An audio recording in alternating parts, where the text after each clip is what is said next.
Lydia Rodriguez with Healthy Mothers, Healthy Babies, and I am the culinary instructor for the healthy cooking classes that we teach.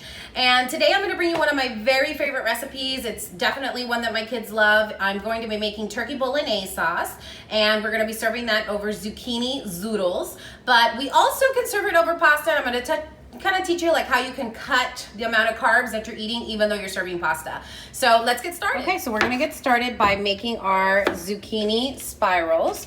And the way that you do that is just go ahead and cut off all the ends on your zucchini.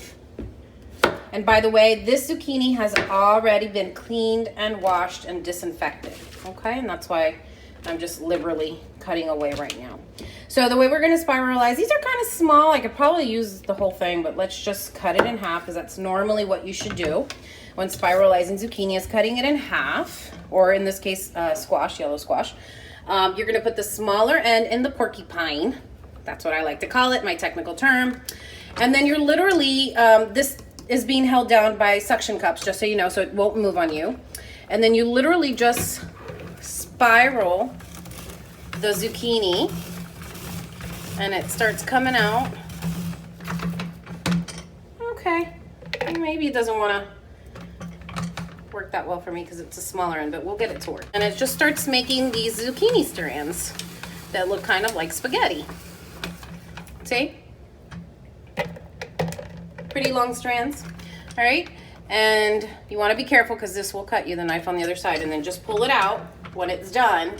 And then this, we're actually not going to throw it away. We're going to repurpose it because it's the vegetable. And what we're going to do is throw it into our bolognese. So I'm just going to chop it up like so. Okay? Doesn't have to be perfect. It's going to cook down. And I'm going to make room for it on my little tray here to use for later. Okay? And now we're going to spiralize. You know what, let's try putting the bigger end on the porcupine and see if that works better. Yep, that actually does. Okay, so there we go. We're making our zucchini. And you want to calculate, I would say probably, with these zucchini or summer squash, whatever you want to call them, that are smaller, I would probably say 2 per person when you're thinking about portion sizes, okay? Or if you're just doing it as like a side dish, then it would say, you know, 1 summer squash per person is probably what you want to cook. Okay. There you go, is our chopped up. All right, and you're going to keep going until you're done with all your zucchini. So this next part of the recipe is me showing you how to use a salad spinner to get all of the liquid out of your summer squash. So squash and zucchini are those vegetables that are really, really high in water content, and when you put them in a pot to cook, they automatically release their juices as soon as the heat hits them. So we don't want a big watery mess when we go to cook these zucchini. So in order to avoid that, you have to salt them, and I use kosher salt. Is the best kind of salt I find in the kitchen because you use less of it, but it salts a good amount, and it also has less of the iodine. And so once you've salted it, you want to get a good amount. You want to salt and mix kind of thing. You want to get it really well distributed. Okay. And I'm going to let this sit for a couple of minutes, at least 5. And what you'll see is that as the zucchini starts releasing its juices, you'll see them pool on the bottom of the pan. And then what we'll do is we'll rinse them, and then we'll spin them with the salad topper to release all of the fluid in there, okay? And then we'll have perfect zucchini spaghetti. Okay guys, so now we're gonna start on the mise en place for our bolognese sauce. And this is one of the trinities that they use in Italian cooking. It's onion, celery, and carrots. It's the base to all of the Italian meat sauces, the ones that get braised long-term or short-term. And I'm going to be using a food chopper today. This is a 3-cup food chopper. You don't have to use a really big one. You can do it in parts, you can do it all together if you have the bigger one, obviously. So today I'm going to be mincing the onion, the celery, and the carrot. And so far I'm going to use 1 whole onion. And I'm actually going to try and get quite a bit in this, see if I can. That way I could do it all in one and not have to do several steps. of chopping. We're gonna start with the onions and the carrots.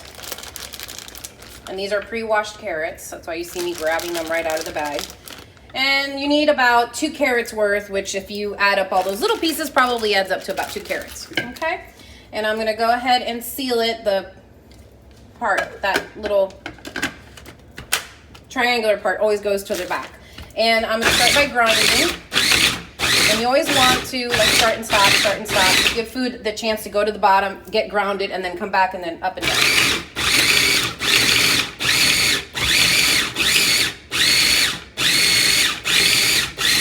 So pulsing. It's pretty much almost there. So I'm gonna add my celery now. And I'm gonna add, I like a lot of celery in mine, so 2, 3, maybe that one's one too many. About 5 stalks of celery, in there. And if it looks like it has a different color, it kind of got frozen in the fridge, but we're gonna use it anyway because there's nothing wrong with it. And we're gonna pulse again. And basically what you're looking for is to make a puree. You want the veggies to give flavor but disappear in the sauce. I'm going to switch to chop to give it a chance to go in the opposite direction and mix better. And then I'm going to go back to grinding.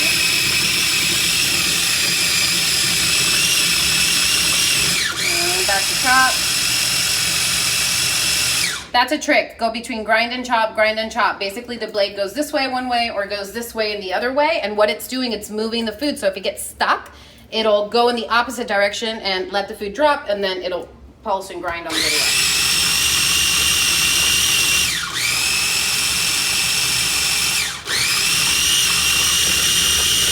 Whole counter is moving.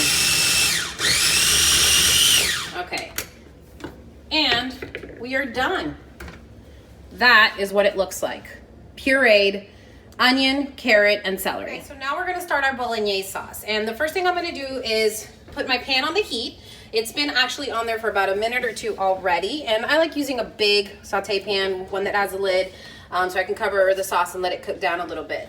We're gonna be using a little bit of olive oil. Doesn't matter which brand, use whichever one you want. I figured I'd use olive oil though because this is an Italian dish. And we're using one that specifically says that it's for sauteing. So when picking your olive oils, make sure you use the ones that say for dressing, the ones that say for sauteing. There is a difference in the flavor and there is a difference in the how hot the oil can get. Okay, so we're just gonna use a tiny little bit, and the reason being is I don't want a lot of oil in here because I'm gonna start by sauteing my meat, and that is going to be 1 pound of bulk sweet Italian sausage, or you can switch it out for spicy Italian sausage. And you could also get the one that's turkey and not pork, but I really like the flavor of pork, so that's why we're using just regular Italian sausage today. And I'm gonna put the whole pound, oh, I don't want the paper, in my pan. And this is gonna release a lot of fat, so that's why I did not put a lot of olive oil in my pan. I really did it just to have a little bit of that flavor in here, and also so that this meat wouldn't initially stick to the pan. Although this is one of those copper pans that nothing sticks to it supposedly, so it shouldn't be sticking. And I'm gonna go ahead and also add at the same time, because you don't have to wait for the sausage to cook in order to add your turkey. And again, I'm using turkey today because it's what I had, but you could totally use beef, which is what is more traditional. Beef or lamb is more traditional. Or you can use also chicken. Quite honestly, you can make this however you prefer. So I'm gonna add now my turkey meat. And that's ground turkey meat. And I'm gonna just keep breaking it up.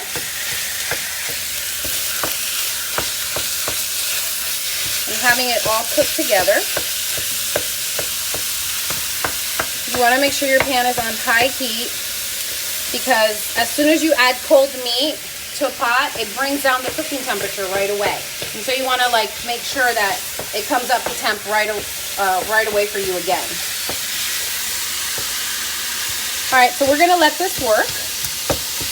And when the meat is about, I would say almost all the way cooked, we'll add our vegetables puree and our seasonings at that point. We're at the stage where the meat has pretty much cooked all the way through, because you really don't see a whole lot of pink in there. And I was trying to get rid of all of the juices that came out of the meat and pulled at the bottom, so that now you get more of a stir frying feel for it. You can hear it, where it's kind of sizzling a little bit. That's what you're looking for, okay? So right now is the perfect time to add our seasoning, and that is Italian seasoning, okay? This is a perfect blend. There's nothing else that you need. There is oregano in here, basil, rosemary, sage, a little bit of savory garlic, and marjoram, which are all the components that you need in this dish, okay? So we're just gonna add, and if you had fresh thyme, fresh sage, fresh oregano, by all means, go ahead. I don't have any. Shopping was kind of slim because of what's going on right now. So this is the best that I can come up with. And I know it seems like I just added a ton, but I'm making a lot of sauce. You need about 2 tablespoons worth of Italian seasoning in here. Okay.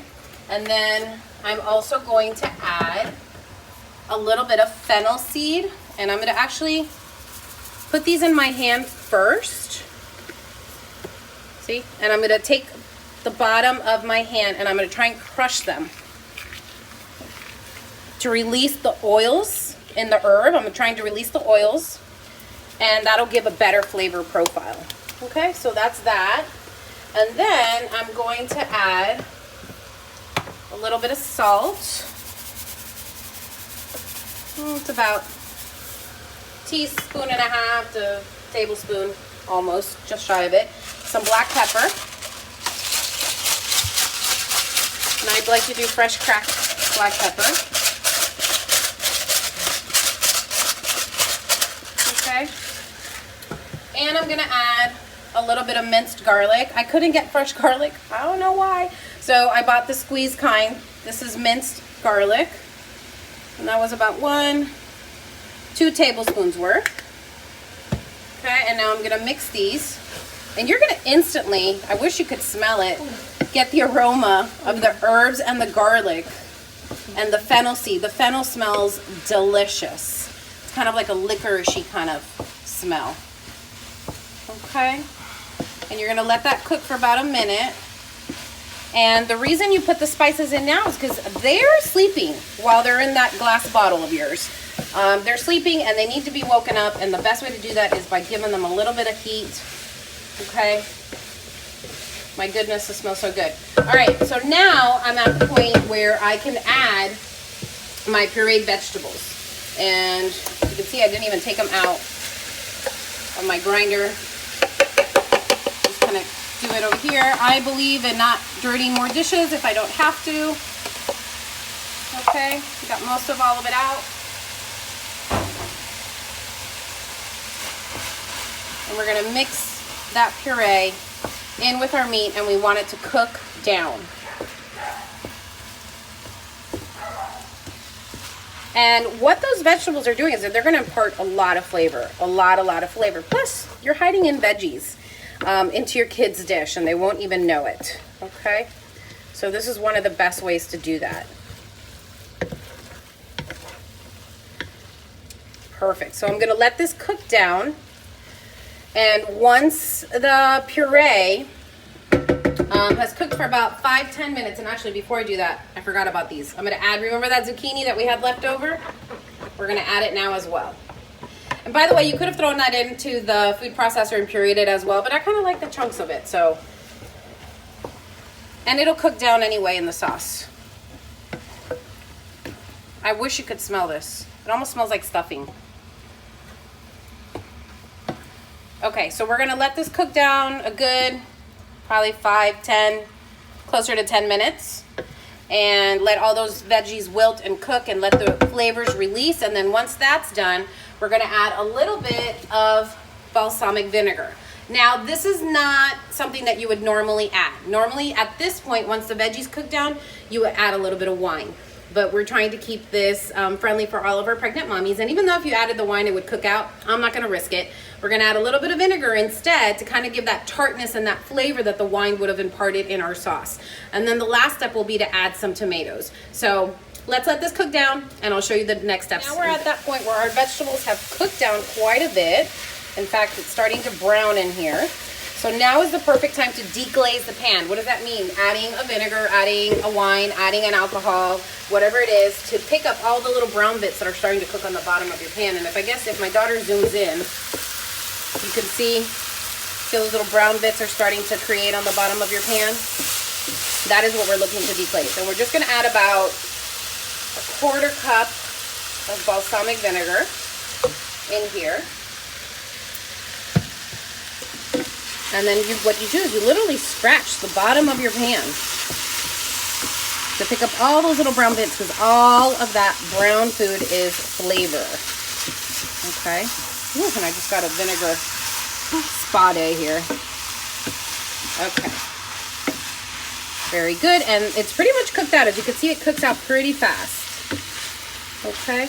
Now we're going to add our tomatoes. And so I add 2 kinds of tomatoes. Now, it depends on how much sauce you're making. This is 2 pounds or roughly almost 2.5 pounds of meat. So I'm making a lot of sauce. We're not going to eat all of this in one night. We're going to split it and we're going to freeze it. And that way I have sauce for other days and I only have to cook once. So that's a really good tip for you guys. So I'm going to use both cans of 20, what are these? Yeah, 28 ounces. I'm going to use crushed tomatoes because crushed tomatoes has a little more texture to it. It has a little bit of that tomato skin and flavor to it without being like in chunks. But still gives texture to your sauce. So we're going to put 1 of crushed tomatoes. And these are San Marzano tomatoes that come from Italy. These are really, really delicious. And they're packaged at the peak of sweetness. So no need to add sugars or anything to your sauce to sweeten it up. And then we're going to add tomato sauce. So this is strained. It's pure, just tomato flavor. No chunks, no nothing in there. Okay, and that was also a 28 ounce can. And now we're just, whoop, jumped. We're just going to mix it. Okay, you see how it got nice and quiet now? Mix it with your meat really, really well. And at this point, you could check your seasoning, the salt and the pepper. If it's a little too tart, you can add a tiny bit of stevia in here. If you like a sweeter sauce, definitely do not add sugar. Definitely do not add honey. Don't add any of those things because we're not trying to add carbs to this sauce. It's already a pretty lean sauce as far as carbs go. It's really healthy. Lots of veg in there. The balsamic vinegar that we put in there actually does impart a little bit of sweetness.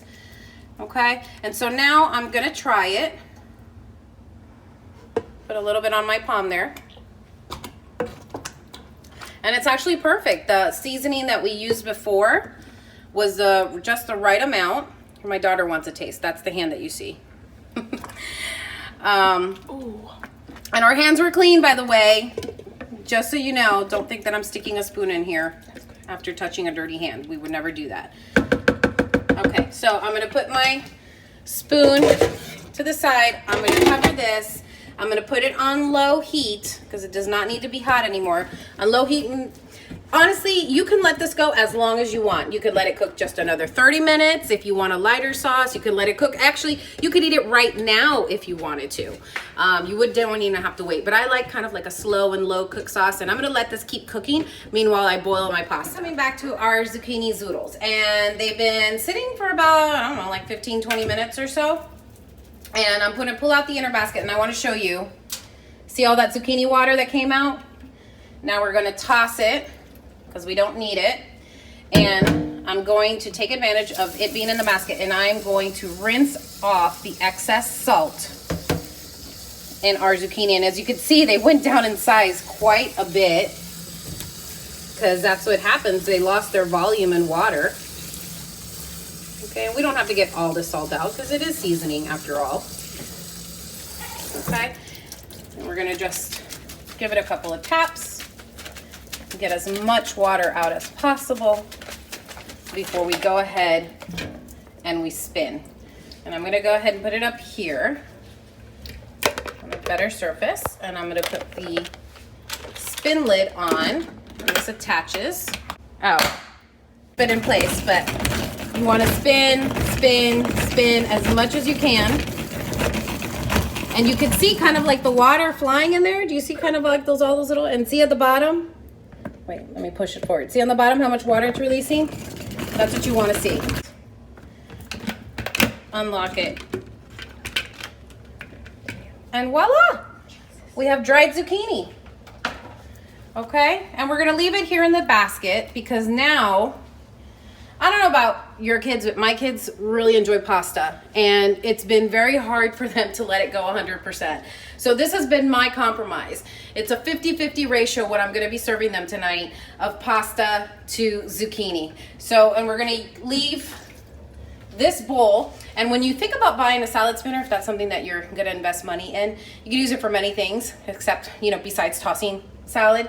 Buy one that it says that it's heat resistant, because I'm going to be pouring the hot pasta through here. Actually going to transfer that really quick to the inner bowl, which I already threw out the water before I did that. I'm going to put the hot pasta through here, and then once all of the water has drained, I'm going to put the zucchini on top of it, and the heat of this pasta will quickly cook the zucchini. All right, so we're gonna do a 2-in-1 step, and you'll see how cool that is. Pasta. So there's lots of different ways that you could go with this. You could just do plain white pasta. You could do this kind. This one's protein plus.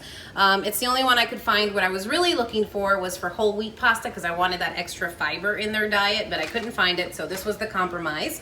And normally for a family of 4, you would do pretty much a whole box. But like I said, we're gonna try and cut this recipe in half as far as the pasta goes. So I'm only gonna do about half of the box. And if there's a little extra left over, that's okay. No big deal. I went ahead and put my water to boil. And now that it's come up to a boil, I'm gonna salt my water, because this is the only opportunity that you have to season your pasta. And I know it looks like I just put a ton of salt in there, which I did, because you want this to taste like seawater, because that is the only way that you're gonna get a little bit of flavor into this pasta. So I'm gonna do about half of the box. Put them in and kind of help them get down into the water without burning myself. Just a tiny bit more, just a little less than half. Okay, and I mean, if you wanted to boil the whole box now to help yourself later, that's fine. Just don't, you know, serve them all now. You're trying to do a little bit of pasta and a little bit of zucchini noodle, and that way you give your family the best of both worlds. You give them a little bit of that carb that they're craving, and you give them some vegetables that their body needs. Okay, so we're gonna let that come up to a boil. Meanwhile that's boiling, we're gonna walk over here. And we have our zucchini already ready. And I'm gonna put it, I said I wasn't, but I am going to. Although, you know what? No, thinking about it, no. I'm gonna put it back in the pan. I don't want all that water that's gonna come off to the pasta to saturate my zucchini again. So we're gonna wait a minute. We're gonna wait for that pasta to be done. It takes about 5 to 6 minutes for it to come to al dente. We're gonna take it out, pour it in here, and then we'll mix it with our zucchini. Pasta's cooked, so I'm gonna drain it. I'm gonna grab it, bring it over to the sink, and pour it into my colander that's waiting. Just back in the pan. Drain, drain, drain. Woo! Got a facial again. And now I'm gonna add my zucchini or summer squash to my drained pasta. And I'm gonna add a little bit of, well, this is avocado oil. Actually, let me add olive oil. Let's stay true to the Italians. And the reason we do this step of adding a little bit of olive oil to your pasta when it comes out of the water is to keep it from sticking together. You want it to have viscosity and not stick together. And we're mixing the zucchini in with the pasta, and the heat from the pasta will lightly cook our zucchini. So it'll still have texture to it when we eat it. Okay, and get it all well mixed in there as much as you possibly can. And it looks like my kids are gonna be happy because it looks like there's a little extra pasta in there to the zucchini ratio, but that's okay. I still know that they're getting a serving of vegetables with their pasta. Alrighty, and this is how we're gonna serve it. We're gonna grab a plate. In my house, we eat pasta in a bowl because the girls like a lot of sauce on top of their pasta. So I'm gonna go ahead and grab some zucchini. That is a zucchini noodle, by the way. Look how long they get. Jesus. They're super, super, super, super long. So we're gonna make sure we're gonna get some zucchini, which is what I'm trying to do right now. Some zucchini and some pasta, give her a tiny bit more. That's a pretty big serving. That's about half a cup to a cup of pasta and zucchini all mixed together, okay? So now we're gonna walk over to our sauce, which has been cooking for about 20, 30 minutes since we made it. Go ahead and grab our ladle. Now you could toss this together in a pan if you wanted, because that's the Italian way to really marry your pasta with your sauce. That's the right way to do it. But I'm gonna do the lazy mom way today, and we're just gonna ladle a little bit of sauce onto our pasta noodles and zucchini.